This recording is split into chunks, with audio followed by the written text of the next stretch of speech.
Hello दोस्तों, कैसे आप सब। आई होप कि आप सब अच्छे होंगे। तो 10th क्लास मैथ में आप लोगों का स्वागत है।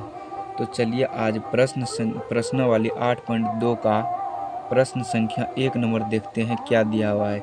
इससे पहले जो मैं आप लोगों को बोले थे कि ये वाला चैट याद करने के लिए, आशा करता हूँ कि आप लोग ये वाला चैट याद कर लिए होंगे। जिसको ये चैट याद होगा उसको 8.2 में कहीं भी हम दिक्कत होने नहीं देंगे।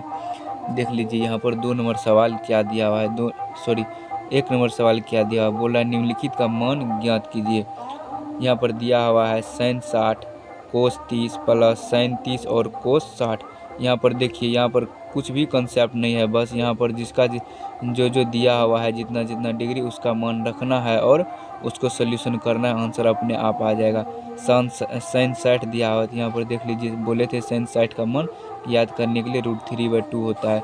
उसी तरह से कोस 30 होता है, sin 30 होता है, कोस 60 होता है। बोले थे सबका याद कर लेने के लिए।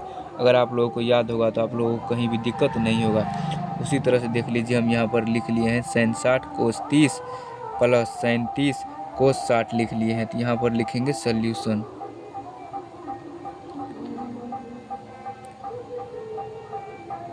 sin 60 डिग्री कोस 30 डिग्री प्लस sin 30 डिग्री कोस 60 डिग्री। यहाँ पर देख लीजिए, अगर किसी भी मेरे दोस्तों को याद नहीं है, किसी भाइयों को याद नहीं है, यहाँ पर देख लीजिए, हम उल्टा के रख देते हैं। यहाँ पर थोड़ा सा देख लीजिए,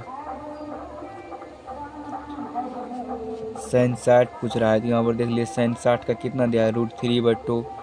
sin 60 देख लीजिए यहाँ पर क्या दिया हुआ है, √3/2। यहाँ पर लिखेंगे √3/2।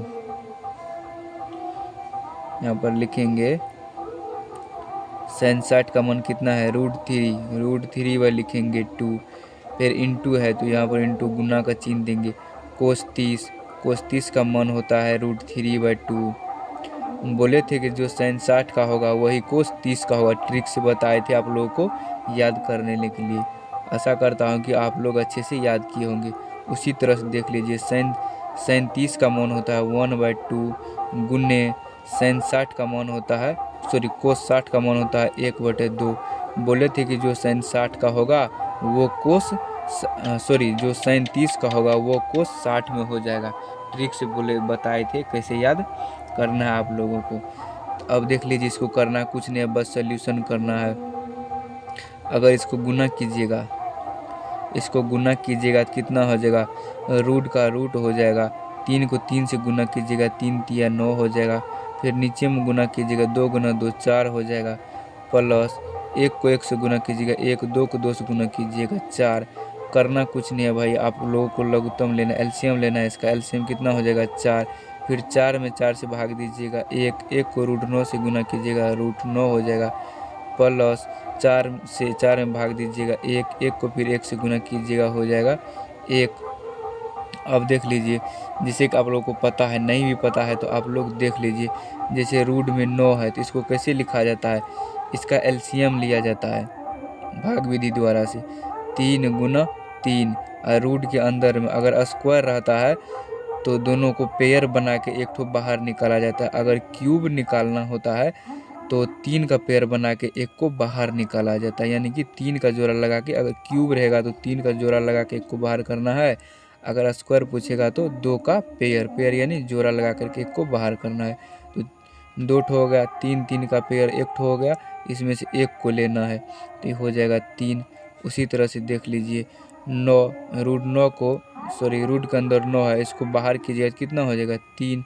जैसे कि हम यहाँ पर बता दिए हैं, 3 प्लस 1 है तो यहाँ पर लिखेंगे 1 हो गया 4 बराबर 3 प्लस 1 कितना हो जाएगा, 4 दोनों कैंसिल हो जाएगा, आंसर हो जाएगा 1।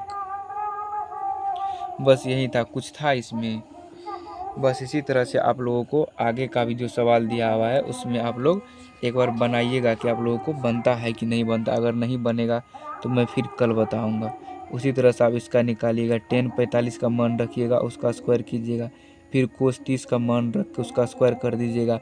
फिर sin 60 का मान रखिएगा और उसका स्क्वायर कर दीजिएगा और सॉल्यूशन कीजिएगा।